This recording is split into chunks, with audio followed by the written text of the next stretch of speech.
इस बुलेटिन के प्रायोजक हैं अर्थ डायग्नोस्टिक्स, लोक कला मंडल, मधुबन, उदयपुर।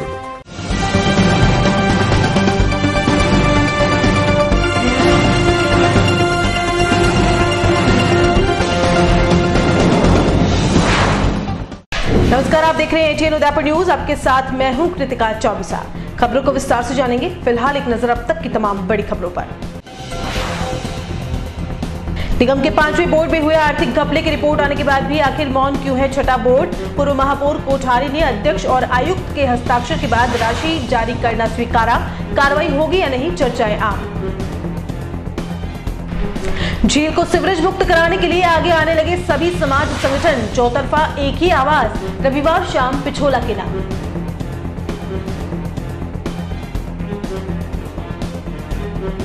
महाकाल मंदिर ट्रस्ट की मनमानी के खिलाफ लामबंद हो रहा है शहर। सांकेतिक धरने को कई संगठनों का मिला समर्थन।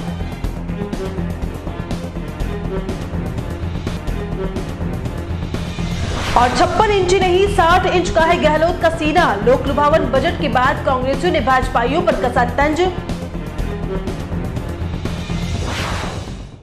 अब खबरें विस्तार से। सबसे पहले बात करते हैं निगम में बैठे जिम्मेदारों की चुप्पी साधने की। नगर निगम की गैराज समिति में हुए घोटालों की शिकायत स्पीड पोस्ट से कईयों के पास पहुंचने का मामला अभी थमा ही नहीं था कि निगम में आर्थिक अनियमितता का एक और सनसनीखेज मामला सामने आ गया। और इस बार तो रिपोर्ट भी तथ्यात्मक ही थी, क्योंकि भाजपा के छठे बोर्ड में शामिल एक समिति अध्यक्ष ने महापौर को आदेश के बाद 5वें बोर्ड में हुई गड़बड़ी की रिपोर्ट को तैयार किया है। आपको बता दें कि इस रिपोर्ट में साफ हो गया है कि ठेकेदारों द्वारा काम किए बिना ही राशि उठा ली गई, जबकि निगम के अफसरों ने कागजों में यह काम पूरा होना भी बता दिया।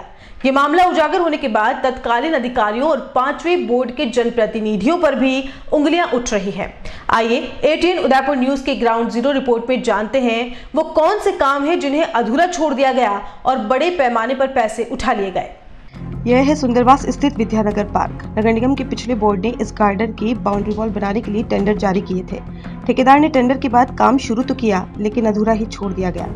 इसमें सबसे खास बात यह है कि नगर निगम के इंजीनियर्स द्वारा इस काम का कोई फिजिकल वेरिफिकेशन नहीं किया गया और ठेकेदार को राशि जारी कर दी गई। अब चलते हैं प्रतापनगर में किए गए नाला निर्माण की ओर। नगर निगम द्वारा नाले का निर्माण और उसे सुरक्षा की दृष्टि से ढकने का ठेका किया गया था। ठेकेदार द्वारा काम बीच में ही छोड़ दिया गया और ठेके की राशि उठा ली गई। मौके पर आज भी कार्य अधूरा ही पड़ा है। इसी तरह बोहरा गणेश जी क्षेत्र के शारदा नगर पार्क पर बाउंड्री वॉल और पिलर के टेंडर किए गए थे। यहाँ पर भी कार्य अधूरा ही छोड़ दिया गया। बाउंड्री वॉल और पिलर बना दिए गए, लेकिन उन पर बिना प्लास्टर के ही कार्य संपन्न कर लिया गया। जाहिर सी बात है कि पूर्व में अधूरे कामों की तरह इस कार्य का भी पेमेंट ठेकेदार द्वारा इंजीनियर्स की मिलीभगत से उठा लिया गया। इस तरह से अन्य कार्यों के काम भी अधूरे छोड़कर मिलीभगत से चलते ठेकेदार ने राशि पूरी उठा ली है। तो देखा आपने, जिस जांच रिपोर्ट को लेकर नगर निगम में बवाल मचा हुआ है और कई अधिकारी सहित जनप्रतिनिधियों पर सवाल उठ रहे हैं, उनकी हकीकत क्या है। जहां तक गैराज समिति अध्यक्ष मनोहर चौधरी की जांच रिपोर्ट की बात करें तो उन्होंने अपनी जांच की जिम्मेदारी का निर्वहन पूरी ईमानदारी से किया है। जब एटीएन उदयपुर न्यूज ने मनोहर चौधरी से चर्चा की तो उन्होंने बताया कि जांच रिपोर्ट महापौर को सौंप दी है। उन्होंने वह काम भी गिनाए जिनमें मौका निरीक्षण के दौरान अनियमितता पाई गई। मुझे महापौर जी और निर्माण समिति के अध्यक्ष ताराचंद जी ने कुछ फाइलें एसडी के लिए आई हुई थी, तो मुझे दी गई कि इसका आप क्षेत्र में जाके इसका सत्यापन करो कि वास्तव में काम अच्छा हुआ या नहीं। मैं क्वालिटी देखने के लिए हमारे जईएन आदित्य मेटा और जो जिन्होंने काम किए ठेकेदार वो भी साथ थे, उनको लेके मैं मौके पे पहुंचा हूँ।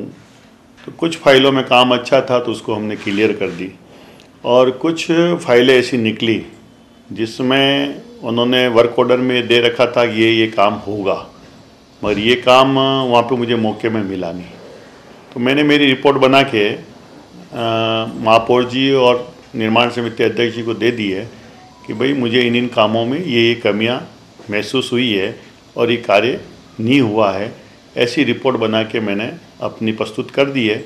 वो आगे की कार्रवाई का तो निर्माण समिति अध्यक्ष और हमारे महापौर जी उस पर क्या एक्शन लेते हैं उनके ऊपर है। मैंने मेरी तथ्यात्मक रिपोर्ट उनको प्रस्तुत की। जैसे मैं प्रताप नगर गया था तो वहाँ पे जो नाला था, जो सहकार भवन, ये गाडू लेलवार के आगे से सहकार भवन का जो है, वहाँ से प्रताप नगर जो आया था, वहाँ मुझे गया तो वहाँ पे मुझे लगा कि नाले को पूरा ढकने का करीब 30 लाख का वर्क ऑर्डर था, 25 लाख का पेमेंट उठा है। और वो जो चीज़ वहाँ पे मुझे दिखी नहीं, कुछ जगह नाला ढका हुआ था, अधिकतर नाला खुला पड़ा हुआ था। तो मेरे को थोड़ा सा उसको देखा तो मुझे ये लगा, मैंने ठेकेदार और उन सबको मैंने कहा ये क्या है।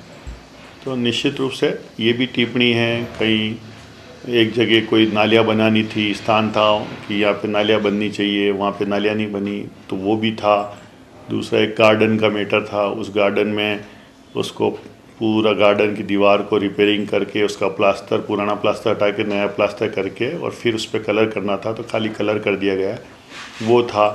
ट्रेंचिंग उन्नट का मैटर था, जहाँ पे रोड को 25 फीट बनानी थी, मगर 22 फीट के लगभग बनाई गई। और थिकनेस जो होनी चाहिए कि 6-7 इंच के 7 इंच के लगभग मोटी होनी चाहिए, मगर मुझे वहाँ पे वो मिली नहीं। तो मैंने वो सब तथ्य इसमें लिखे हैं। वहाँ पे ठेकेदारों ने बदमाशी की है और उन्होंने काम नहीं करके भी पैसा उठाने का काम किया। नगर निगम में चर्चा का विषय बने आर्थिक अनियमितता के इस मामले के बाद अब पूर्व निर्माण समिति पर काफी सवाल उठ रहे हैं, क्योंकि जब ठेकेदार को काम के बगैर ही राशि जारी कर दी गई, तब निर्माण समिति के अध्यक्ष ने क्यों नहीं उन इलाकों का दौरा किया। जब ATN उदयपुर न्यूज ने तत्कालीन समिति अध्यक्ष और वर्तमान उप महापौर पारस सिंघवी से बात करनी चाहिए, तो उन्होंने इस मामले में कुछ भी कहने से मना कर दिया। ऐसे में हमारी टीम ने तत्कालीन महापौर चंद्र सिंह कोठारी से चर्चा की, तो उन्होंने साफ किया कि समिति अध्यक्ष और आयुक्त के हस्ताक्षर के बाद ही महापौर के पास फाइल आती है। ऐसे में विश्वास तो करना ही पड़ता है। आर्थिक अनियमितता हुई है तो इसके लिए संबंधित JN और AN जिम्मेदार है और उनके विरुद्ध कार्रवाई होनी चाहिए। ऐसा है कि मेरे समय में 21 समितियां थी और जो प्रोसीजर रहा, और विशेष रूप से निर्माण में तो कि नीचे सबसे पहले साइड पर JN जाता है, सारा नाप चोप वही करता है, काम क्या बना, नींव खुदी है या भरी है, प्लिंथ लेवल आया कितना आया, डे टू डे वो उसमें भरता है। उसकी वेरिफिकेशन के बाद AN एक्शन और AC ये सारे उसको वेरीफाई करते हैं। उसके बाद बिल अकाउंट्स में जाता है, कमिश्नर के पास जाता है, तब जाके महापौर के पास आता है। तो ये एक चैनल जो बना हुआ था, अगर कहीं कंप्लेंट नहीं है तो जा नहीं पाते हैं। दूसरा, सैम्पलिंग हमने काफ़ी जगह ऐसी की थी, और जहाँ जहाँ की लगा हमें, चाहे गोवर्धन विलास का रहा हो, चाहे ये सुंदरवास से प्रताप नगर वाला काम रहा हो, जहाँ जहाँ हमें लगा, चाहे फतेह सागर नाले के किनारे उद्यान बना था, वहाँ हमने मेरे कार्यकाल में पूरा पेमेंट भी रोका और उनसे फिर से काम जहाँ करवाना था या कटौती करनी थी वो भी किया। पर चूंकि इस मामले में या तो मामला ध्यान में नहीं आया या किसी की कंप्लेंट नहीं हुई, तो निश्चित रूप से जो बेस है, जिसके ऊपर विश्वास करके या जिस कहते हैं कि नींव के ऊपर पूरी बिल्डिंग खड़ी होती है, वो JN है। क्योंकि JN ने गलत रिपोर्ट दी है, उसी की बेस पर सारा आगे से आगे गलत हुआ है। तो JN और उसके ऊपर AN विशेष रूप से दो तो रहते ही जिनको साइड देखनी होती है। इन लोगों को सस्पेंड करना चाहिए। मैंने जैसा पहले भी अखबारों में भी कहा है कि निश्चित रूप से ACB से जांच होनी चाहिए, और इन JN AN और इस ठेकेदार जो भी है, इनके जितने प्रकरण हैं उन सब की जांच निश्चित रूप से होनी चाहिए। तो सामने जो भी है साफ एकदम तस्वीर आ जाएगी। बाकी काम जहाँ जहाँ जांच करनी थी, हमने काफ़ी जगह जांच की थी। तत्कालीन महापौर चंद्र सिंह कोठारी ने साफ किया है कि समिति अध्यक्ष और आयुक्त के साइन के बाद ही फाइल उन तक पहुंचती थी। ऐसे में विश्वास तो करना ही पड़ता है। आपको बता दें कि इस बड़े आर्थिक घोटाले की जांच रिपोर्ट गेराज समिति अध्यक्ष मनोहर चौधरी ने 15 दिनों पहले ही सौंप दी थी, और उसी समय ATN उदयपुर न्यूज ने भी महापौर GS टांक की प्रतिक्रिया जाननी चाहिए, तो उन्होंने फाइल उनके पास नहीं पहुंचने की बात कही थी, इसलिए हम रुके हुए थे। गुरुवार को जब फिर हमारी टीम महापौर के पास पहुंची, तो उन्होंने इस मामले में कुछ भी कहने से इनकार करते हुए निर्माण समिति के अध्यक्ष से बात करने को कहा, तो हम भी ताराचंद जैन तक पहुंच गए। इस पूरे मामले में श्री जैन भी कैमरे के सामने तो नहीं आए, लेकिन यह जरूर कहा कि उनके पास रिपोर्ट तो आ चुकी है, लेकिन वे देख नहीं पाए हैं। एक बार फिर मौके देखे जाएंगे और उचित कार्रवाई की जाएगी। यहाँ सवाल ये खड़ा होता है कि जब एक बार जांच हो चुकी है तो फिर दोबारा मौका देखने की बात का अर्थ क्या है? कहीं ऐसा तो नहीं कि ये मामला निर्माण समिति से जुड़ा था और अधिकारी तो वैसे भी वही है, लेकिन समिति अध्यक्ष अभी उप महापौर है। ऐसे में लीपापोती की कोशिश की जा रही हो। बहरहाल उम्मीद तो यही की जा सकती है कि ठेका घोटाले में महापौर अपनी पूरी ईमानदारी को दिखाते हुए जिम्मेदारों पर कार्रवाई करेंगे। चलिए सुना देते हैं आपको कि 15 दिन पहले महापौर ने क्या कुछ कहा था। हमने न्यूज़ सुनी, उसके आधार पर मैंने एक समिति गठन कर दी है और डायरेक्ट हम भी बगैर कोई इंक्वायरी की हम ये नहीं कह सकते हैं कि घपला है। और उसके 2 एक्सीन और एक जो है वो पार्षद निर्माण समिति का, उनको तीनों को कमेटी बनाई है, वो रिपोर्ट देंगे और फिर हम उस पर निर्णय लेंगे। अभी तक किसी अधिकारी की या किसी मिलीभगत सामने आ रही है इस पर? अभी तो उनको कमेटी को दी है ना, तो रिपोर्ट तो वो देंगे, उसके बाद हम कंक्लूजन निकालेंगे ना। किन किन जगह पे बात सामने आ रही है, कामों में घपला हुआ है? मैं घपला शब्द तो अभी एक्सेप्ट इसलिए नहीं कर सकता हूँ कि चूँकि वो पता ही नहीं मेरे को घपला। जैसे एक जगह सुना मैंने कि वो टेंसिंग ग्राउंड के अंदर जो है वो चौड़ाई कम मिली जी। तो फिर मैंने पूछा भाई कि तुमने ये कितने फीट आई है, कितने मीटर आई? तो साहब हमने तो पैरों से नापा है। तो मैंने कहा पैरों से नापा सवाल तो फीता साथ जाना चाहिए, फीते से करते हैं। कि हमारे पास फीता नहीं था तो हमने मेज़र नहीं किया। मैंने कहा ये तो गलत बात है, आपको फीता रखना चाहिए और फीते से माप करके बताना था कि कितने फिट या कितने मीटर है। तो एक तो वो चीज़ आई है, तो उसको हम थोड़ी कह सकते हैं कि वो अंदर कोई गड़बड़ है। फिर उसको हम चेक कराएंगे। जो कमेटी बनाई 3 लोग के 2 एक्सीन और एक पार्षद है हमारे निर्माण समिति के, उन तीनों को जो है वो रिपोर्ट दे देंगे, उसके बाद तो निर्णय लेंगे हम। और दूसरा एक वो मधुबन के अंदर जो बताया था, तो वो मधुबन के अंदर बना के और कोई पहले पार्षदों को चिट्ठी उट्ठी थी कि इसको यहाँ नहीं बना के यहाँ बनाया जाए, तो वहाँ पर वो नाली वहाँ नहीं बना के उस जगह नाली बना दी। एक वो केस है। और इसी तरह एक वो प्रताप नगर के अंदर बताया गया है कि वहाँ पर वो है। तो मैंने ऐसी हिसाब से पूछा कि भाई ये क्या है, कवरेज का नहीं, लेंथ कम है या क्या है?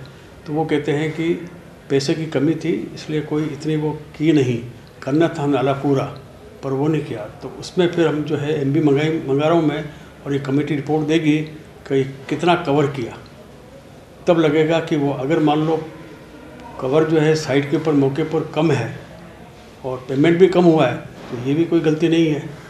इसलिए हम एक साथ एक बार यूँ नहीं कर सकते कि ये वो डिफ़ाल्टर है वो डिफ़ाल्टर है। तो कमेटी के लोग जो है करेंगे। रिपोर्ट में अगर कोई गलती पाई जाती है तो कोई कार्रवाई होगी, डेफिनेटली होगी। अगर रिपोर्ट को ऐसे आ जाती है कि अंदर जो पेमेंट जैसे है, मान लो कि 100 मीटर का कर दिया और वहाँ मौके पर जो है वो 100 मीटर नहीं है, डेफिनेटली कार्रवाई होगी। पर अगर MB के अंदर जो मेजरमेंट जो पेमेंट किया वो अगर 100 मीटर ही है और वहाँ पर 100 मीटर पाई जाती है, जैसे कमेटी रिपोर्ट देगी, तो उसमें कोई एक्शन नहीं लेंगे। इसी तरह वो जो पैर से नाप करके जो वो होता है ना, पैरों से नाप के जो किया है, फीता तो उन्होंने काम में लिया नहीं, तो वो तो फीते से नापेंगे और फीते पे नापने पर जो चौड़ाई आएगी वही मानी जाएगी, ना कि पैरों की चौड़ाई से। लेक्सिटी की लाइफलाइन कही जाने वाली पिछोला झील इन दिनों जिंदगी और मौत से जूझ रही है। जिस झील के पानी से शहरवासियों के घरों में खाना बन जाता था, उस पानी में आज कोई जलीय जीव तक जिंदा नहीं है। दूध से चमकती झील का पानी अब पीने योग्य भी नहीं रहा। ATN उदयपुर न्यूज के खास कार्यक्रम सावधान उदयपुर के एपिसोड में दिखाई गई पिछोला की चित्कार ने हर किसी को व्यथित कर दिया। पूरा शहर गुस्से में है। सभी ने इस झील को सीवरेज मुक्त करने के लिए कंधे से कंधा मिलाकर चलने की ठान ली है। रविवार 28 फरवरी को शाम 6:30 बजे शहरवासियों ने पिछोला के विभिन्न घाटों पर पहुंचकर दीप जलाते हुए झील बचाने के संकल्प के साथ भगवान से प्रार्थना करने का प्रण लिया है। जिसने भी पिछोला को जिया है और जिसने भी पिछोला का पानी पिया है, सभी ने एक स्वर में झील ही जीवन है के नारे को सार्थक करते हुए रविवार 28 फरवरी को पिछोला के तट पर एक दिया पिछोला के नाम जलाकर ऊपर वाले से दुआ प्रार्थना करने की बात कही है। पिछोला को सीवरेज मुक्त देखने के सपने में सर्वधर्म के लोगों ने साथ निभाने का वायदा भी किया है। गुरुवार को गड़िया देवरा नवयुवक मंडल के सोहन सिंह ने बताया कि जिस पानी को पीकर हम छोटे से बड़े हुए हैं, आज उसे बचाने का मौका मिला है तो हम पीछे नहीं हटेंगे। वहीं रथ समिति के पूर्व अध्यक्ष घनश्याम चावला ने भी झीलों को बचाने के लिए मुहिम का हिस्सा बनते हुए ज्यादा से ज्यादा संख्या में शहरवासियों को भी घाट किनारे पहुंचने की अपील की है। जिस तरह से शहरवासी इस मुहिम में जुड़ते जा रहे हैं, उससे ऐसा लग रहा है कि रविवार शाम को पिछोला के घाट पर ऐसा अलौकिक दृश्य दिखने वाला है जिसे आज से पहले कभी किसी ने नहीं देखा होगा। पिछोला की लहरों में दीपक की ज्योति दिखाई देने के साथ ही शहरवासियों की प्रार्थना और दुआओं से जरूर हम इसे सीवरेज मुक्त कराने में सफल होंगे। इस मुहिम में सिर्फ घनघोर घाट के आसपास रहने वाले लोग ही नहीं शामिल होंगे। लेक्सिटी किडनी केयर के फाउंडर जितेंद्र सिंह राठौर ने बताया कि झीलों की नगरी में झील विकास प्राधिकरण के कार्यालय को लाने का भी पूरा प्रयास किया जाएगा। वहीं प्रकृति प्रेमी चमन सिंह राठौर ने दूषित झीलों के कारण जल जीवों की मौत पर अफसोस जताया है और पिछोला को बचाने की इस मुहिम में साथ चलने का वादा भी किया है। बटियानी चौहट्टा की पूर्व पार्षद गीता देवी पालीवाल ने भी क्षेत्र की सभी महिलाओं को पिछोला के प्रति जागरूक करने और एक दिया पिछोला के नाम जलाने पर सहमति जताई है। झीलें हमारे उदयपुर संभाग की जो झीलें हैं वो हमारी लाइफ लाइन है और अभी जो दूषित हुई है ये झीलें, इनसे शहरवासियों का मन में बड़ी पीड़ा है। और मेरा तो एक ही कहना है कि झील विकास प्राधिकरण का मुख्यालय जयपुर में क्यों है, उदयपुर की जनता को आप जो जगा रहे हो झीलों के लिए, उसी संदर्भ में एक अगली कड़ी है हमारी कि हम उदयपुर को जगाएं और उदयपुर में झीलों के जो असली मालिक है झील विकास प्राधिकरण, उसका मुख्यालय उदयपुर लाने के लिए भी आप प्रयास कर रहे हैं। साधुवाद है आपको, धन्यवाद है आपके चैनल के माध्यम से सभी मेवाड़ वासियों को कि अब भी जाग जाओ और अपना हक है, अपने हक के लिए उठ खड़े हो। दीपदान करके हम ये जनता से अपील कर सकते हैं, सरकार को जगा सकते हैं और जनता के दम पर ही सरकार जागेगी। क्योंकि मेरा मानना ऐसा है कि देश में, शहर में, प्रदेश में जब विपक्ष कमज़ोर हुआ है तब पत्रकार, चित्रकार, साहित्यकार इन्होंने है जो विपक्ष की भूमिका अदा करी है। और आज भी आपके चैनल के माध्यम वही है और आज उसी उद्देश्य को लेकर आज अपन सब मिलकर काम करेंगे और इस कार्यक्रम को सफल बनाने के लिए मैं उदयपुर वासियों से अपील करता हूँ। पिछोला के लिए मुझे बहुत दुख होता है। सीवरेज का पानी पूरे पिछोले में जा रहा है और लोग जो है उसको पी रहे हैं और हमने कई बार इसके मुद्दे उठाए हैं। मुझे बहुत दुख है। मैं चाहती हूँ कि ये जो पिछोला के अंदर जो ये सीवरेज डाल रखी है इसको जो है बाहर डाली जाए और अंदर से हटाई जाए। और इतवार के रोज़ जो है हम सभी लोगों से मेरी अपील है कि आप सब पधारें और झील के किनारे अपन दीपक लगाएंगे, क्योंकि झील को अपने को सबको एक साथ मिल के बचाना। झील एक ही नहीं है, पूरे उदयपुर वासियों की है। जो भी अपने विचार हो वो सब आवे और इस सीवरेज के विषय में सभी सहयोग करें। हम बचपन से देखते हुए आ रहे हैं, पिछोला झील शहरवासियों का एकमात्र पेय स्रोत था। विगत कुछ वर्षों से नगर निगम द्वारा जो सीवरेज लाइन डाली गई है वो लीकेज है और आज पानी पीने लायक नहीं है।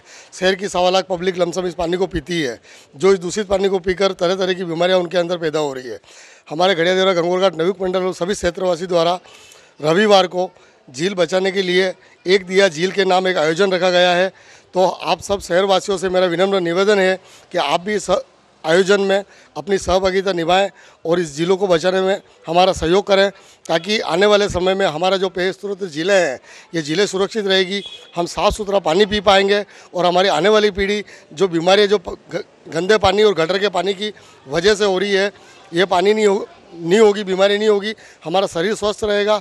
तो मैं सभी आप सभी से, क्षेत्रवासियों से और शहरवासियों से अपील करता हूं कि रविवार को साढ़े 6 बजे आप घनघोर घाट के ऊपर उपस्थित होकर एक दिया झीलों के नाम में सहभागिता करें और झीलों को सुरक्षित करें। बचपन से पिछोला मेरा याराना रहा हुआ है। छोटा सा था तब से इस तालाब में बहुत खेला, बहुत पानी पिया यहाँ का मैंने चल के। कभी हम हैंडपम्प पे नहीं गए, तालाब पे पानी पीते थे, खूब खेले। इस तालाब में हमने छुपनी खेलते थे, फुटबॉल से खेलते थे, बहुत कुछ खेलते थे। और मेरे बचपन में इस पिछोला में जितना विदेशी पक्षी आया करता था आज देखने को भी नहीं है। अभी बीच में जो है सारस क्रेन का जोड़ा भी उतरा था पूरा, लेकिन इस गटर भरी झीलों को देखते हुए मुश्किल से 1-1.5 घंटे के अंदर अंदर सारस क्रेन का जोड़ा जो है वापस चला गया और वापस दोबारा कभी यहाँ पे नहीं आया। हमारे बचपन में यहाँ पे ओटर हुआ करते थे जिनको उदबिलाव कहते हैं, और जैसे ही ये सीवरेज की लाइन अंदर डाली गई क्या उसी समय हम लोगों ने बताया था इनको कि पाइपलाइन कभी भी फूट सकती है, लेकिन उन्होंने 1% नहीं सुना। और जैसे ही पाइपलाइन डाली और उसके मुश्किल से साल भर के अंदर अंदर से ओटर जो है हमारे यहाँ से हमेशा के लिए नदारद हो गया, जो आज पूरे भारत में सिर्फ चंबल नदी के अंदर पाया जाता है और कहीं पाया नहीं जाता है। तो अब शहरवासियों से मैं अपील करूँगा कि इस संडे को शाम 6 बजे सभी जने एक साथ एकत्रित होकर और पिछोला झील पे पहुँचे, और आपका सिर्फ एक दिया यहाँ की सरकार की नींद उड़ा सकता है, और आपको वो काम करना है ताकि ये झीलें जो हैं हमेशा के लिए बचाई जा सके। झीलों की जो दुर्दशा है उसके लिए तो हमारा नगर निगम भी जिम्मेदार है। भले मैं नगर निगम में भाजपा का पार्षद भी रहा हूँ, लेकिन ज़्यादातर बीमारी नगर निगम की है। नगर निगम को चाहिए कि इस झीलों के अंदर जो सीवरेज लाइन पड़ी हुई है, यहाँ के प्रशासन को चाहिए जो झीलों के अंदर सीवरेज लाइन पड़ी हुई है उसको बाहर निकालें, तो उससे झीलें साफ और सुथरी रहेगी। और झीलों की दुर्दशा के लिए मैं प्रशासन को ही जिम्मेदार मानता हूँ। और आने वाले अभी 3 दिन बाद जो दीप का आयोजन हो रहा है, मैं उदयपुर के सभी लोगों से अपील करूँगा सायंकाल 6:30 बजे स्थानीय गनगौर घाट पर आकर दीप महादान का जो आयोजन होने जा रहा है उसमें सहभागिता निभाएं।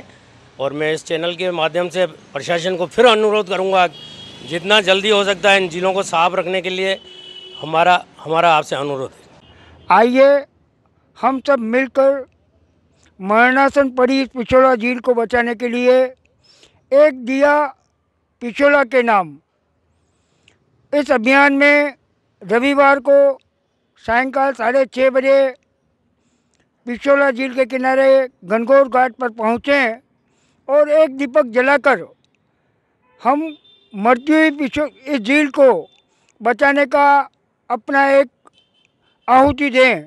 मैं उदयपुर वासियों से विनम्र अपील करता हूं कि आज जो झीलें प्रदूषित हुई है उसको बचाने के लिए जो अभियान किया गया है उसमें आप स्वयं भागीदार बने। कहीं तो आपने पिछोला का पानी पिया है, कहीं आपने कपड़े धोए हैं, कहीं आपने इसकी खूबसूरती को नज़र देखें। अब जब ये अंतिम सांसें गिर रही है तो आओ हम सब मिलकर एक दीपक पिछोला झील के नाम जलाएं रविवार को सायंकाल 6:30 बजे। और बुलेटिन में यहाँ रुकेंगे एक ब्रेक के लिए। आप देखते रहिए ATN Udaipur news.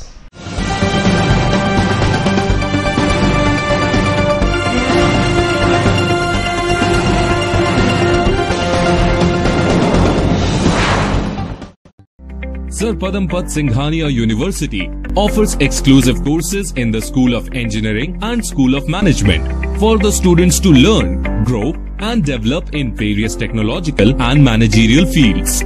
The university offers paid internships and final placements at high salary packages in top companies of India and abroad to all the students. Be a part of India's leading university to achieve professional excellence in the field of engineering and management.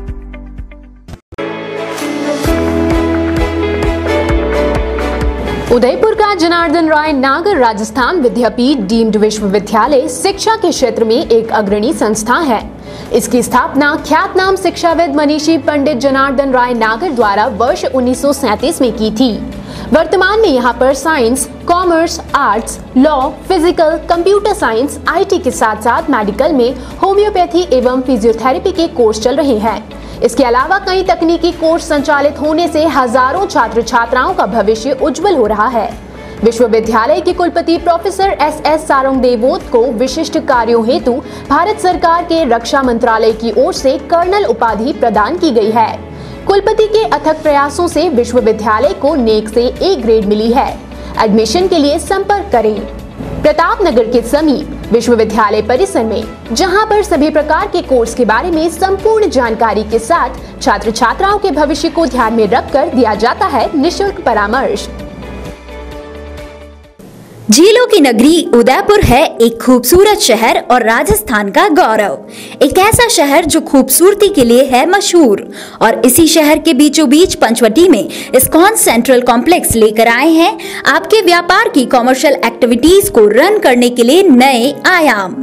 5 मंजिला ISKCON central commercial complex में उपलब्ध है 500 से 1500 square feet तक के office और 300 से 1000 square feet के शोरूम। आधुनिक सुविधाओं से युक्त इस्कॉन सेंट्रल कॉमर्शियल कॉम्प्लेक्स। अपने व्यापार को दीजिए एक्स्ट्रा एंड मॉडर्न फैसिलिटीज और ले जाएं उसे ऊंचाइयों की ओर। आज ही बुक करवाएं अपने व्यापारिक गतिविधियों के लिए आपका व्यापारिक आशियाना, ऑफिस व showroom. Our address ISKCON Central Commercial Complex 34/110 Panchvati near Royal Motors, Udaipur, Rajasthan. Contact at 992-884-4220. Ajay furniture Udaipur sector 14 में स्थित 2 मंजिला भव्य शोरूम, जहां आपको मिलेंगी आधुनिक फर्नीचर की अनेक वैरायटीज, अनेक तरह के dining table,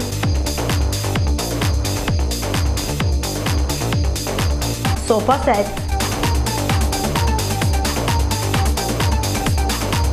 double bed with mattresses, अलमारी, मंदिर स्थान, प्लास्टिक चेयर्स और सभी तरह के ऑफिस फर्नीचर्स।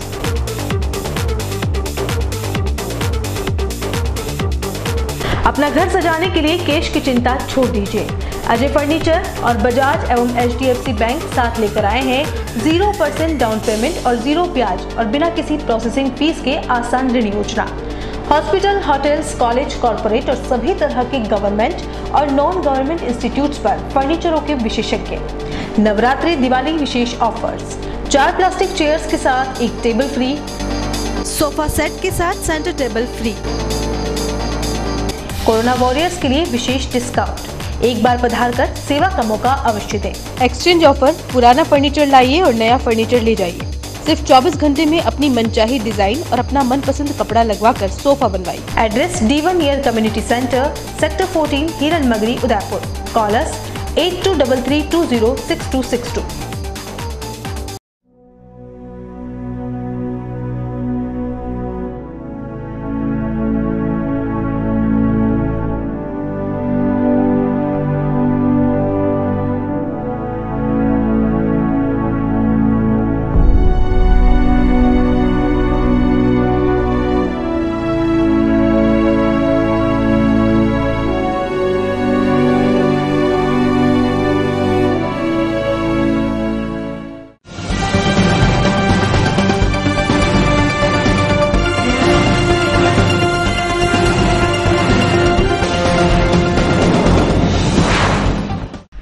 ब्रेक के बाद आपका स्वागत है।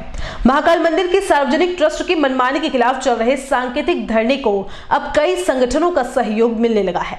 आपको बता दें कि ट्रस्ट ने अपनी तानाशाही करते हुए न तो अब तक जलाभिषेक के लिए मंदिर का गर्भगृह भक्तों के लिए खोला है, न ही गौशाला में गायों की कोई सुध ली है। ATN उदयपुर न्यूज ने सबसे पहले इस मुद्दे को उठाया था और उसके बाद ट्रस्ट की सद्बुद्धि के लिए सैकड़ों लोग महाकाल के पीछे बने गंगा घाट पर दीप प्रज्वलन करने पहुंचे थे। उसके बाद देवस्थान विभाग और जिला प्रशासन भी हरकत में आया और मंदिर परिसर में पहुंचकर मौका मुआयना भी किया गया, लेकिन अब तक कोई उचित कार्रवाई नहीं होने से भक्तों को धरना प्रदर्शन गुरुवार को भी जारी रहा। हम ये महाकाल मंदिर परिसर में विगत 7 दिनों से धरने पे बैठे हैं। स्पेशली हमारी माताएं और महिला कार्यकारिणी के सदस्य धरने पे बैठी हुई हैं, क्योंकि एक दिन रात को जब वो आए थे तो उन्होंने जो गायों की कंडीशन देखी है और गायों की कंडीशन काफ़ी ख़राब हालत में है। ना तो उनकी कोई केयर हो रही है, उनके आप हड्डियाँ गिन सकते हो सभी गायों की, ना उनको प्रॉपर खाना मिल रहा है, ना वो पीने के पानी की व्यवस्था है। तो उसी एक छोटी सी मांग को लेकर हम यहाँ धरने पे बैठे। जब हम धरने पे बैठे तो एक से एक आगे से आगे परतें खुलती गई और पता लगा कि जो महाकाल मंदिर का जो ओरिजिनल स्वरूप था वो स्वरूप भी पूरा चेंज हो गया है। और यहाँ पे इन्होंने एक ट्रस्ट बना रखा है। वो ट्रस्ट भी इतना अहंकारी है कि ना तो माता बहनों से मिलना है कि इनकी क्या प्रॉब्लम है, किस कारण ये धरने पे बैठे हैं, और दूसरा इसमें जो व्यावसायिक गतिविधियां भी इन्होंने चालू कर दी, तो उसको भी लेके लोगों में काफी नाराजगी है। तो उसी को लेके आज हमने सर्व समाज की एक बैठक यहाँ बुलाई है, जो भी उस पर हम चर्चा कर रहे हैं और इसका आगे क्या हम स्टेप लेने जाएंगे वो आपको विधिवत रूप से आगे बता देंगे। आज जो ये यहाँ बैठक का आयोजन किया गया है, अपने उदयपुर का एक गौरवपूर्ण देवालय महाकालेश्वर मंदिर, इसमें जो अव्यवस्था हो रही है, इसलिए इतना बड़ा जो जन आक्रोश हो रहा है। आज मैं भी यहाँ उपस्थित इसलिए हुआ हूँ कि जन आक्रोश और अव्यवस्था इतनी है कि जनता के लिए अब सहन करना बहुत मुश्किल हो गया है। तो उदयपुर के समस्त नागरिकों से मेरा अनुरोध है कि आप आगे आवें और उसमें ऐसे लोगों को लावे जो निस्वार्थ रूप से इस देवालों को सुरक्षित रखे तथा जितने भी इसके एम एंड ऑब्जेक्ट है वो पूर्ण फुलफिल करे। ऐसा सुनने में आया है कि ट्रस्ट के जो उद्देश्य है अभी वर्तमान में जो भी ट्रस्ट है वो ट्रस्ट कोई कार्य नहीं कर रहा है जो उसको कार्य करने के लिए बनाया गया है। ऐसी स्थिति में हम सब आज यहाँ इसलिए इकट्ठे हुए हैं कि उसके दस्तावेज इकट्ठे करके और इनके एम और ऑब्जेक्ट के अगेंस्ट में ये लोग क्या कर रहे हैं उनकी संपूर्ण गतिविधियाँ आज यहाँ पे आ रही है, उसको इकट्ठा करके इनके खिलाफ जो भी कार्रवाई होगी वो हम कार्रवाई करेंगे। ये अपना ये तो मैनेजमेंट सुधार है। गौशालाओं की स्थिति ऐसी है कि जो वीडियो अभी मैंने देखे उस वीडियो को देख के गौशाला के नाम पर ये गौशाला को कलंकित कर रहे हैं। या तो गौ रखे नहीं और रखे तो उसका पालन पूरे ढंग से होना चाहिए। गौशालाओं को गौ माताओं को दुखी किया जा रहा है। मंदिर का हिसाब किताब क्या है, ये कितनी मीटिंग करते हैं, पेड़ काट रहे हैं, देवालयों को गिरा रहे हैं, देवालय की रक्षा करने वाले खुद ही ऐसा करते हैं तो इनके खिलाफ सख्त कार्रवाई की जाएगी और इसको सहन नहीं किया जाएगा। आज उदयपुर के जितने जागरूक नागरिक यहाँ पधारे हैं उनका मैं तहे दिल से आप सबका आभार व्यक्त करता हूँ कि आप जागरूक होकर आए हैं तो वो दिन दूर नहीं जब हम अपना उद्देश्य प्राप्त करके रहेंगे और जो भ्रष्टाचारी हैं उनके खिलाफ हम कठोर से कठोर कार्रवाई करेंगे। मैं राजस्थान हाई कोर्ट में प्रैक्टिस करता हूं तो कानून के हिसाब से आप सब लोगों का जितना सहयोग होगा और प्रशासन से हमने अमरीक जी मंडल में जो काम किया है आप सब लोगों के सामने है, वैसा का वैसा हम सबकी ये इच्छा है कि अपने माँ कालेश्वर मंदिर है उसकी व्यवस्था दुरुस्त हो। आपके सामने जो भी साक्ष्य है वो डॉक्यूमेंट प्रस्तुत करावें और इनके खिलाफ जो भी अभी जो काम हो रहा है उसको दुरुस्त करेंगे।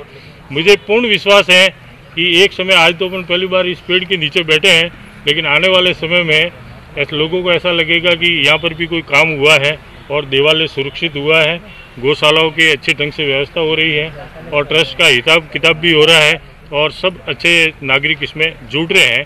तो इसके लिए हम सब मिल करके अभी आज हमने ये तय किया है कि इसके दस्तावेज इकट्ठे करके ये क्या गतिविधियाँ कर रहे हैं इन पर हम उचित और कठोर कार्रवाई करेंगे और इस व्यवस्था को दुरुस्त करेंगे। पिछले सोमवार की बात है, मैं रोज़ शाम को घूमने निकलती हूँ और मेरे साथ में दो तीन थैलियाँ होती है जो मेरे घर का ऑर्गेनिक वेस्ट होता है, छिलके और फलों के छिलके, सब्जियों के छिलके, तो मैं राह चलते किसी गाय को खिला देती हूँ और अपना वॉक भी पूरा कर लेती हूँ। तो उस दिन मेरी कोई घर पे गेस्ट थे तो ये मंदिर मेरे पास पड़ता है तो मैंने सोचा चलो मंदिर चले जाते हैं और वहाँ की गायों को भी डाल देते हैं, दर्शन भी कर लेते हैं। तो मैं सीधी इधर अंदर से होती हुई आई और यहाँ पे चढ़ी क्योंकि ये मेरा पहला अनुभव था कि मैं गौशाला के वहाँ ऊपर चढ़ी। इससे पहले कभी मैं उधर गई भी नहीं थी। इधर सीधे दर्शन करते निकल जाते क्योंकि एक तरफ ऊँचे कभी जाने का काम नहीं पड़ा। तो उस समय रात के 9:15 बजे करीब टाइम हो रहा था और अंधेरा था बिल्कुल, वहाँ पे कोई रोशनी नहीं थी। वो दूर से आती हुई हल्की रोशनी यहाँ आ रही थी तो वो दो थैलियाँ देख के वो अचानक गाय मेरी तरफ लपकी, ऐसी लपकी। मैंने कहा अरे ये क्या हो रहा है, अभी तो गाय रास्ते की तो गाय खाते भी नहीं सड़क की। और मेरे हाथ में 2 ही थैलियाँ थी और वो 2 थैलियाँ डाली मैंने और मैं सच्ची बहुत परेशान हुई। मैंने कहा इसका मतलब तो ये गाय बहुत भूखी रहती है। फिर मुझे कुछ नहीं सूझा मैं अब क्या करूँ। तो पास में यहाँ पे देखा कोई गाय बेचने वाले का चारा पड़ा था, आटों से दबा रखा था, वो कांटे हटाए और सारे पूले मैंने अंदर डाल दिए। और फिर भी गाय बहुत भूखी थी, करीब 100 के करीब गाय लग रही थी और ऐसा लग रहा था कि बहुत कमज़ोर दुबली हल्की रोशनी में दिख भी रही थी और बहुत दिक्कत थी। फिर मैं दूसरे दिन फिर आई, मैंने सोचा हो सकता है कभी ऐसी चूक हो गई हो। दूसरे दिन मंगलवार था, फिर मैं लेकर निकली तो मेरे सामने इनकी कोई फ्रेंड है जो यहाँ पड़ोस में ही रहते हैं, उनको फ़ोन किया कि मेरी मिसेज गई है अभी रात को, आप ज़रा ध्यान रखना, वो गई है अंधेरे में। तो वो यहाँ टहलते टहलते वो भी आ गए कि भाभी जी, मैंने कहा भाई मैं वो गाय भूखी है शायद, मैं देखो आज देखते हैं क्या हालत है, आप भी चलो। वो आए तो वही पहले दिन वाली स्थिति थी, वो गाय वैसे ही लपकी। फिर हम क्या करें, तो इन्होंने भाई साहब ने देखा कि हमने दोनों नीचे कुछ भूसा बिखरा पड़ा था तो मैंने ऐसे हाथ से भरा और मैं थैलियों में जो मेरे साथ थी उन्हें भर के इन भाई साहब ने वो डालते रहे, पर फिर भी हम गायों की भूख नहीं मिटा सके। तो उसका इन्होंने कुछ फोटोग्राफ्स भी खींचे थे उस दिन के, और मेरी बड़ी हृदय विदारक स्थिति हुई। फिर मैं कुछ लोगों से भी मिली जो इस ट्रस्ट को देखते हैं, लेकिन उन्होंने मेरी बात को एग्री नहीं किया, और ऐसा भी कहा किसी ने कि अगर आपको इतनी तकलीफ होती है तो आप ही डालो। तो अब एक बात है कि हम डाला भी सही, लेकिन कोई एक इंसान इतना सबका पेट नहीं भर सकता। तो ये गाय माता की स्थिति देखी नहीं गई मेरे से, और फिर मैंने अपने लोगों से कहा। हमारे जो नीचे महादेव के जो गर्भगृह है, हाँ, वो नहीं खुला अभी तक, और सब भक्त बहुत परेशान हो रहे हैं महादेव को जल चढ़ाने के लिए। उन्होंने ऊपर से जल चालू कर रखा, ऊपर से जल चढ़ो चाहे नीचे से जल चढ़ो, बात तो बराबर हो रही है ना। तो वो नीचे से क्यों नहीं खोल दे रहे जल, मतलब गर्भगृह क्यों नहीं खोल रहे हैं? गर्भगृह में क्या ऊपर भी अगर कोरोना चल रहा है तो ऊपर भी जल का लोटा लेकिन उसमें डालेंगे, पानी महादेव तक जाएगा तो उसमें भी कोरोना फैलेगा। तो नीचे गर्भगृह खोलने में क्या प्रॉब्लम आ रही इनको? न तो कोई बंदा प्रसाद चढ़ा सकता है, न कोई कुछ ढंग से पूजा कर सकता है, न महादेव। अब जो है ये बोलते हैं नीचे से तो महादेव की एक अंदर जाके महादेव के शिवलिंग के ऊपर अपने हाथों से जल चढ़ाकर जो शांति मिलती है वो ऊपर से जल चढ़ाने पे नहीं मिल रही हमको। उससे हम लोगों को संतुष्टि नहीं है, ठीक है ना। अगर खाना थाली में परोसा है, अगर उसकी हम खुशबू ले लेंगे तो वो थोड़ी फीलिंग आएगी। जब वो पेट में जाएगा जब पता चलेगा ना कि भाई खाना कैसा बना क्या नहीं है। तो ऐसे ही हम लोग चाह रहे हैं कि गर्भगृह खोले। ये ट्रस्ट इतनी जिद करके क्यों बैठे हैं? ट्रस्ट वाले सबको मंदिर क्यों नहीं खोल रहे? प्रॉब्लम तो ये कि निज मंदिर में जो इन्होंने बंद कर रखा जलाभिषेक वो खोला जाए, और गायों की जो अव्यवस्था है, चारा पानी पर्याप्त इनको नहीं मिल पा रहा है। और जो पहले ये गाय यहाँ पर जब देखेंगे तो पूरी व्यवस्था भी नहीं है इसकी, यहाँ पर यहाँ चारों तरफ से बंद और इस तरह का। तो ये जो पहले खुला था वहाँ पर, वहाँ इसको शिफ्ट किया जाए और उचित इसकी व्यवस्था की जाए। हमने यहाँ के जो ट्रस्ट के जो सचिव हैं चंद्रशेखर जी, उनसे कई बार अनुरोध किया था कि हमें जल अभिषेक निज मंदिर में जाके प्रवेश करने दें और जल अभिषेक करने दें, बट उन्होंने हमारी एक भी नहीं सुनी। और थोड़े टाइम पहले ही हमने गंगा आरती का उनसे प्रस्ताव रखा था कि हमको गंगा आरती करनी है, तो उसी दिन उन्होंने वहाँ पे मेन गेट पे ताले लगा दिए और ना हमें गंगा आरती करने दी, ना हमसे बातचीत करी। इसलिए हमसे ये अनुरोध है हमें कि उनसे कि निज मंदिर में हमें प्रवेश करने दें। मैं कम से कम 15-20 साल से मंदिर में आती जाती हूँ, और ये दर्शन खोले जाए नीचे। भगवान के दर्शन में इनको क्या आपत्ति है? दर्शन ही तो कर रहे हैं, हमको भगवान को हमारे घर थोड़ी ले जा रहे हैं। उनको बोलो दर्शन खोले, नीचे हमें मंदिर के अंदर हमारे भगवान का जल चढ़ावे, हम उनका जल हमारे सर पे लगवावे। क्या हमें आनंद मिलता है, मन खुश होता है हमारा। और ये गेट खोले, हम घूम के यूं होके यूं आते, हमारा घर यहाँ है तो हम वापस जाते वक्त यूं होके यूं आते। इनको तकलीफ क्या है? जो भी तकलीफ है वो करे, आके निवारण करे उसका। मुझे यही कहना, और दर्शन के लिए वो जलाभिषेक करने दे और पूजा पाठ करने दे हमको। अब मैं तो यहाँ पे ये जो गायों के लिए अव्यवस्था हो रही है उसके लिए बहुत दुखी हूँ। मैं यहाँ पिछले 1 सप्ताह से आई हूँ, रोज रात को 9-9:15 बजे के करीब अपने घर का जो ऑर्गेनिक वेस्ट है, हाँ, ये अपने घर के जो खाने की चीज़ें बच जाती है ना, छिलके फलों के, और जो भी गाय को देना होता है वो हमने रोज। मैं सोमवार को आई थी, पहली बार देखा तो मेरे हाथ में 2 पैकेट दे के सारी गायें इस फेंसिंग की तरफ दौड़ी, और मेरे को लगा कि इस समय तक तो गायें बैठ जाती हैं अगर पेट भरा होता है तो जुगाली करने के लिए, लेकिन उनकी जो हालत मैंने देखी वो बहुत खतरनाक लगी मुझे। और फिर मैंने यहाँ जो किसी का बेचने वाले का चारा पड़ा था 20-25 फूले, वो मैंने सारे अंदर से, और वो गायें सब दौड़ रही थी मतलब। और मैं इस तरह से रोज आ रही हूँ, 1 सप्ताह हो गया, रोज ऐसे समय में देखती हूँ कि गायों को बहुत उनकी हड्डियाँ निकल रही। तो अगर इन्होंने गौशाला रखी है तो या तो इनको खाने की प्रॉपर व्यवस्था करनी चाहिए, और अगर नहीं रख सकते हैं तो इन सब गायों को आ जाते हैं। उदयपुर जिले के खेरवाड़ा कस्बे के लाठी गांव की खौफजदा जनता को आखिरकार गुरुवार को निजात मिल गई और पैंथर को पकड़ने के लिए लगाए गए पिंजरे में आदमखोर कैद हो ही गया। ग्रामीणों की शिकायत के बाद विभाग ने पैंथर को पकड़ने के लिए पिंजरा लगाया था। पैंथर ने गांव में रहने वाले जगदीश के बाड़े से 6 बकरियों का शिकार कर लिया था। आए दिन होने वाले पैंथर के हमले से खौफजदा ग्रामीण शाम होते ही अपने घर में दुबक जाते थे। रात में अपनी फसलों की रखवाली करने के साथ साथ पालतू पशुओं की चिंता में रात भर ग्रामीणों को जागकर बितानी पड़ती थी। आपको बता दें कि पैंथर ने 1 वर्ष पूर्व स्कूली छात्र पर हमला कर उसे घायल कर दिया था, जिसके बाद से ग्रामीण दहशत में थे और बकरियों को बाड़े से ले जाने के बाद ग्रामीणों ने वन विभाग से आग्रह कर पिंजरा लगवाया था। उदयपुर नगर निगम की ओर से गुरुवार को स्लोगन प्रतियोगिता का आयोजन किया गया। स्काउट गाइड की किरण पोखरना ने बताया कि राज्य सरकार द्वारा चलाए जा रहे नो मास्क नो एंट्री अभियान के तहत नगर निगम ने स्काउट गाइड के साथ मिलकर स्लोगन प्रतियोगिता का आगाज किया। इस प्रतियोगिता में विभिन्न स्कूलों के विद्यार्थियों ने भाग लिया। वहीं कोरोना महामारी से कैसे बचा जा सकता है, इसको लेकर बच्चों ने विस्तृत जानकारी स्लोगन के माध्यम से दी। वहीं चयनित छात्रों को इस अवसर पर पुरस्कृत भी किया गया। स्काउट गाइड के द्वारा समय समय पर कई प्रतियोगिताओं का आयोजन किया जाता है। आज यह प्रतियोगिता जो हो रही है वो नगर निगम के द्वारा आयोजित की गई है। इसके पहले हम पोस्टर प्रतियोगिता में भाग ले चुके हैं और आज हम स्लोगन प्रतियोगिता में भाग ले रहे हैं। ये सारे स्लोगन कोरोना से जंग जीतने के लिए लिखे जा रहे हैं। क्योंकि हम जानते हैं कि इस वक्त कोरोना ने एक महामारी का रूप ले रखा है। बहुत कुछ हमने लगाम लगाई है, फिर भी हमने निजात नहीं पाई है।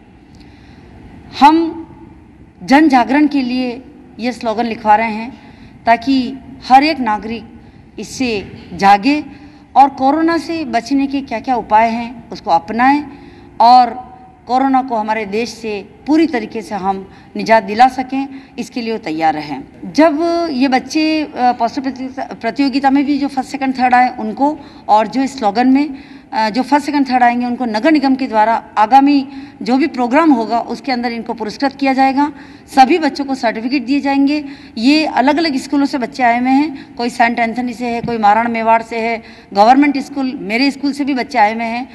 पहले 27-28 बच्चों ने पहले भाग लिया था और अभी भी लगभग 25 के आसपास बच्चों ने आज भाग लिया है, ले रहे हैं। लेकिन क्या है कि इस वक्त थोड़ा एग्जाम की वजह से थोड़े से बच्चे हुए हैं, लेकिन हम लोग पूरी कोशिश कर रहे हैं और स्काउट गाइड राजस्थान राज्य भारत स्काउट गाइड हमेशा इस जंग को लड़ता आया है और हर क्षेत्र में अपना दमखम दिखाता आया है। राज्य सरकार के बजट को लेकर सलूबर विधानसभा क्षेत्र के लोगों को बड़ी उम्मीद थी, परंतु बजट से क्षेत्र को निराशा हाथ लगी है, जिस पर नगरवासियों ने मुख्य सेवक के नाम ज्ञापन सौंपकर संशोधित बजट में प्रमुख मांगों को पूरा करने की बात रखी है। क्षेत्र के विकास को गति मिलने की आस पर आम से लेकर खास की नजर बनी थी, लेकिन बजट देखते ही निराशा हाथ लगी। इसको लेकर सलूबर विकास मंच और अन्य संगठनों के कार्यकर्ताओं ने गुरुवार को मुख्य सेवक के नाम उपखंड अधिकारी को ज्ञापन सौंपा। ज्ञापन के बाद विरोध जताते हुए संशोधित बजट में सलूबर उपखंड मुख्यालय पर जिला चिकित्सालय, जिला परिवहन कार्यालय, नगर में पेयजल समस्या के निवारण के लिए प्रशासनिक स्वीकृति प्राप्त कर 5 करोड़ की पेयजल आपूर्ति योजना और वीरांगना हाड़ी रानी महल के मरम्मत के साथ साथ पैनोरमा निर्माण का मद देने जैसी मुख्य मांगों को पूरा करने की अपील की गई। विकास मंच के धर्मेंद्र शर्मा ने बताया कि सरकार ने विभिन्न मांगों और मुद्दों को नजरअंदाज किया। इस बजट से जनता को उम्मीदें थी कि सरकार लंबे समय से चले आ रहे जिला चिकित्सालय, पेयजल आपूर्ति और जिला परिवहन कार्यालय खोलने का तोहफा प्रदान करेगी, परंतु बजट से सलूबर को निराशा हाथ लगी है। इस मौके पर वार्ड पार्षद राम भरोसे पुरोहित, प्रहलाद पटेल, शंकरलाल भोई, तसदुक भाई बोहरा, महेश सोनी, भूपेश उस्ता, राजेश सोनी, मनोज ताजावत, चिराग चंचावत, महेश सोलंकी सहित नगरवासी उपस्थित रहे। गौरतलब है कि नगरपालिका चुनाव से पूर्व कांग्रेस के नेताओं ने भी अपने चुनावी घोषणा पत्र में इन वादों को संकल्पित किया था। ऐसे में बजट मैसेज इन घोषणाओं को सम्मिलित नहीं करने से यहाँ की जनता अपने आप को ठगा सा महसूस कर रही है। राज्य सरकार ने जो बजट पेश किया है उसमें सलूबर को काफ़ी निराशा हुई है। जो उम्मीदें सलूबर की जनता ने रखी थी इस बजट से वो सभी नदारत दिखी।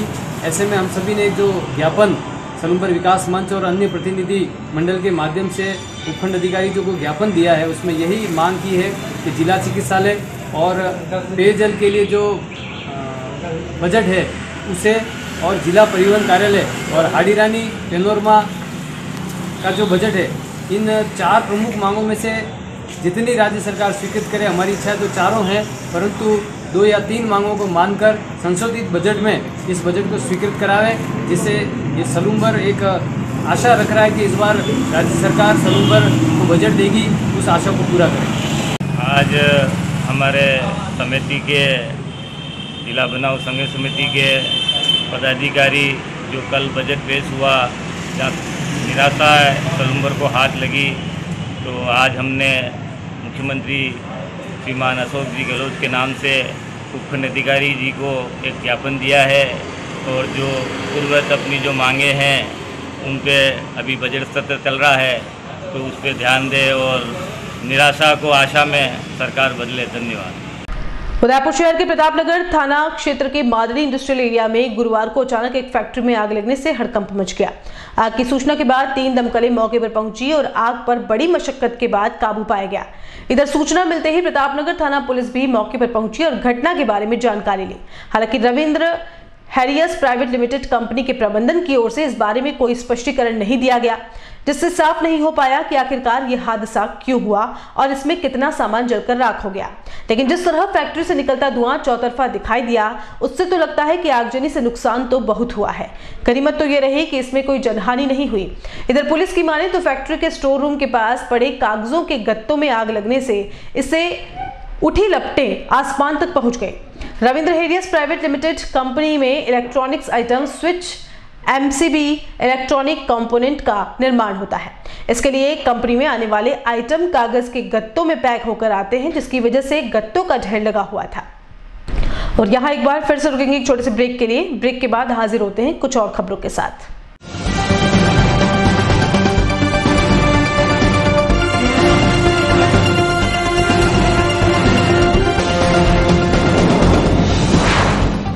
सन सिटी साकरोदा उदयपुर से 23 किलोमीटर की दूरी पर उदयपुर प्रॉपर्टी लाया है आवासीय प्लान, जिसमें 99 ड्रॉ में शामिल होकर 1,17,500 का प्लॉट मात्र 500 रुपए में पाने का सुनहरा अवसर। आज ही 1000 से बुकिंग करवाकर अपना लकी सदस्यता नंबर प्राप्त करें।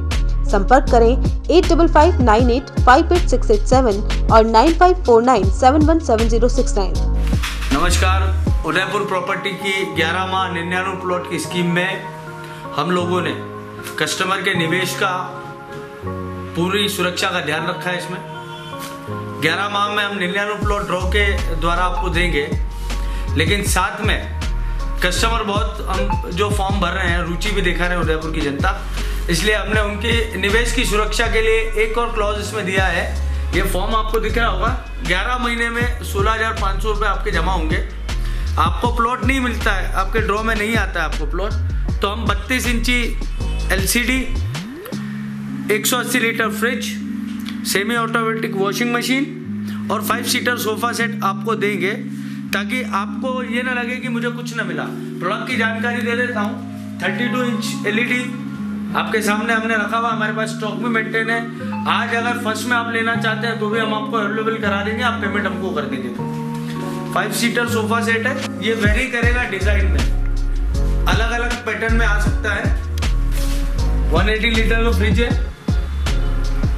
जितने कस्टमर बच जाएंगे सबको दिया जाएगा। सेमी ऑटोमेटिक वॉशिंग मशीन है, इसमें कंपनी वेरी कर सकती है, लेकिन हम ब्रांडेड आइटम में आपको देंगे। धन्यवाद, जुड़िए उदयपुर प्रॉपर्टी की 11 माह 99 प्लॉट ड्रॉ स्कीम सन सिटी साकरोदा से। ऑफिस 212 द्वितीय मंजिल समृद्धि कॉम्प्लेक्स, अपोजिट कृषि मंडी फ्रंट गेट, रेती स्टैंड, उदयपुर।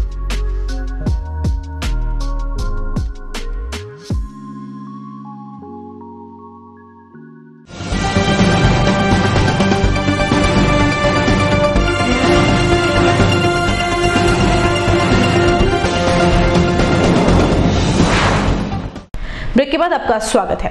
राजस्थान सरकार द्वारा बुधवार को पेश किए गए बजट की कांग्रेस नेताओं ने प्रशंसा करते हुए मुख्य सेवक गहलोत को बधाई दी है। उदयपुर प्रवास के दौरान प्रभारी सेवक प्रताप सिंह खाचरियावास ने कहा कि गहलोत सरकार का बजट आमजन के हित में है। खाचरियावास ने मोदी और गहलोत के बीच तुलना करते हुए राजस्थान सरकार के बजट को सर्वश्रेष्ठ बताया। साथ ही कहा कि गहलोत का सीना 56 नहीं बल्कि 60 इंच का है, इसलिए बजट केंद्र से बेहतर है। इधर पूर्व विधायक व गिरवा प्रधान सज्जन कटारा ने कहा कि मुख्य सेवक द्वारा पेश किए गए बजट में हर वर्ग का ध्यान रखा गया है। बजट में हर वर्ग के लिए कुछ न कुछ प्रावधान किया गया है। साथ ही विकास की बड़ी योजनाओं की घोषणाएं भी की गई, जिससे प्रदेश में विकास के कई नए कार्य हो सकेंगे। अखिल भारतीय कांग्रेस कमेटी के सदस्य विवेक कटारा ने कहा कि प्रदेश के मुखिया ने अपने बजट में हर क्षेत्र का ध्यान रखा है। शिक्षा, चिकित्सा, स्वास्थ्य, कृषि सभी क्षेत्रों में समान रूप से बजट का प्रावधान किया गया है। गहलोत सरकार ने टैक्स में छूट देकर व्यापारियों को भी राहत दी है। गहलोत सरकार के नए बजट से प्रदेश में सभी क्षेत्रों में विकास होगा। देखिए, आप खुद जानते हैं कि पूरे देश में जब विजन की बात होती है तो विजन होना चाहिए पब्लिक इंटरेस्ट का, जन कल्याण का। राजस्थान के मुख्यमंत्री अशोक गहलोत ने बहुत बड़ी चुनौती दी है प्रधानमंत्री नरेंद्र मोदी जी को। नरेंद्र मोदी जी ने बहुत बड़े बड़े सपने दिखाए, बहुत बड़े विजन की बात की, और नए भारत की बात कही, मेक इन इंडिया की बात कही, साइनिंग इंडिया की बात कही, लेकिन वो बातें बातें ही रह गई, भाषण में रह गई। ना तो राशन देते हैं, ना कोई इम्प्लीमेंटेशन करते हैं, ना काम करते हैं। उन्होंने कहा मेरा 56 इंच का सीना है, तो 56 इंच का सीना का मतलब ये था कि उनका बहुत बड़ा दिल है। तो बड़ा दिल है तो आपको पूंजीपतियों के तो आपने 7.5 लाख करोड़ के कर्जे माफ़ कर दिए, ना आप किसान का बिल के कर्जे माफ़ करते हैं, ना आप जवान को रोजगार देते हैं। 2 करोड़ लोगों के रोजगार की बात कही, 15 लाख देने की बात कही, अच्छे दिन लाने की बात कही, नारा दिया अब और नहीं पेट्रोल डीजल की मार, अब की बार मोदी सरकार। सारे रिकॉर्ड टूट गए। पेट्रोल डीजल तो 7वें आसमान पर है और पूंजीपतियों को फायदा हो रहा है। सबसे ज़्यादा फायदा रिलायंस को हो रहा है। रिलायंस के पेट्रोल पंप मनमोहन सिंह जी के टाइम पे इसलिए बंद हो गए थे क्योंकि एक्साइज ड्यूटी कम थी, तो जो सरकारी कंपनियां वो पेट्रोल डीजल सस्ता बेचती थी, इसलिए रिलायंस को अपने पंप बंद करने पड़े। अब इन्होंने इतना महंगा कर दिया पेट्रोल एक्साइज ड्यूटी बढ़ाकर, और गैस सिलेंडर के दाम भी बढ़ा दिए।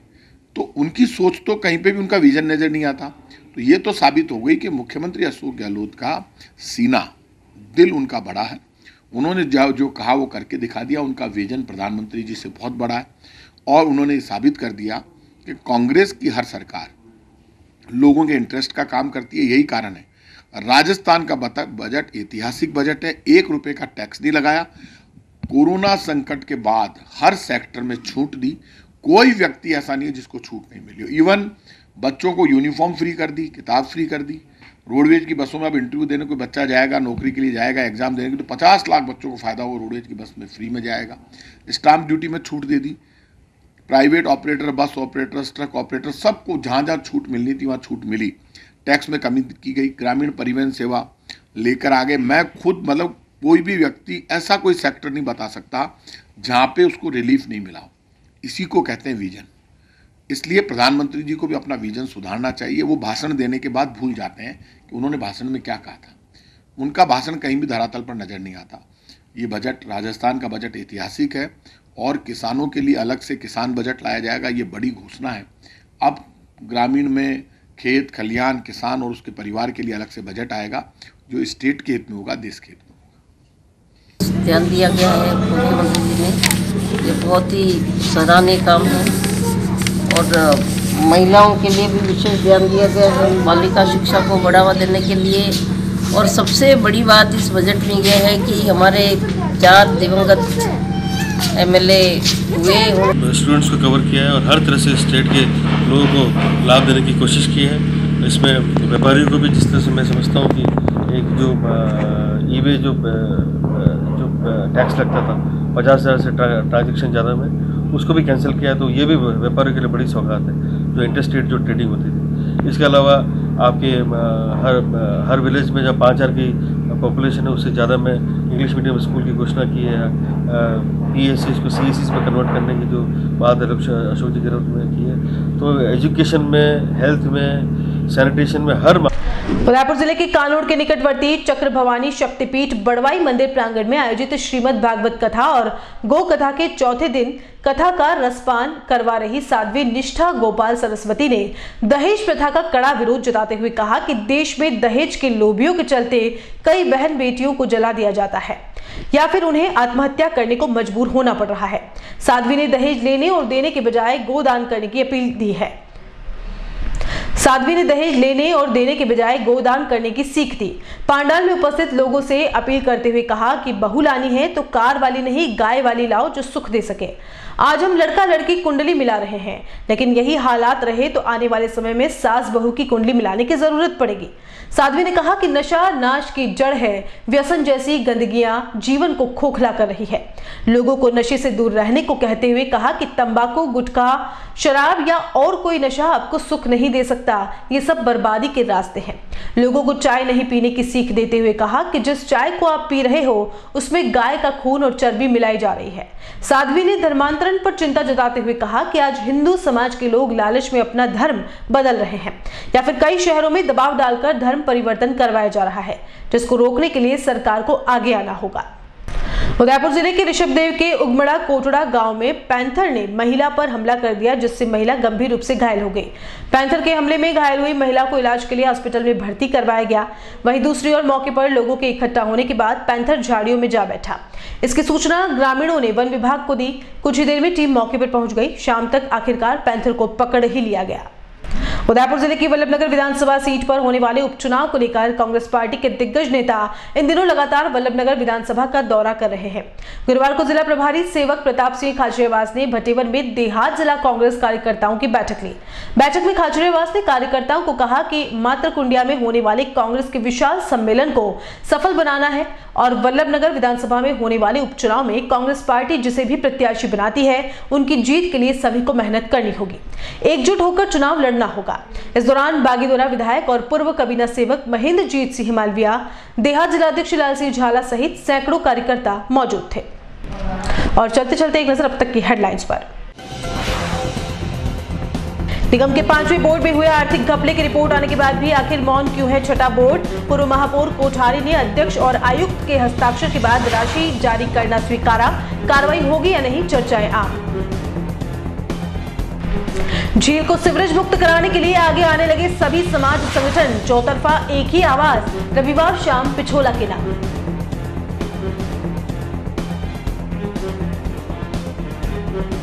महाकाल मंदिर ट्रस्ट की मनमानी के खिलाफ लामबंद हो रहा है शहर। सांकेतिक धरने को कई संगठनों का मिला समर्थन।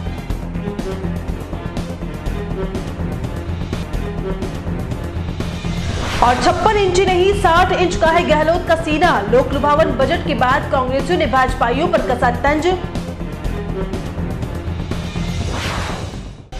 ATN उदयपुर न्यूज के बुलेटिन में फिलहाल इतना ही। शहर की तमाम हलचल से आपको आगे भी रूबरू करवाते रहेंगे। फिलहाल इजाजत दीजिए कृतिका चौबीसा और न्यूज टीम को नमस्कार।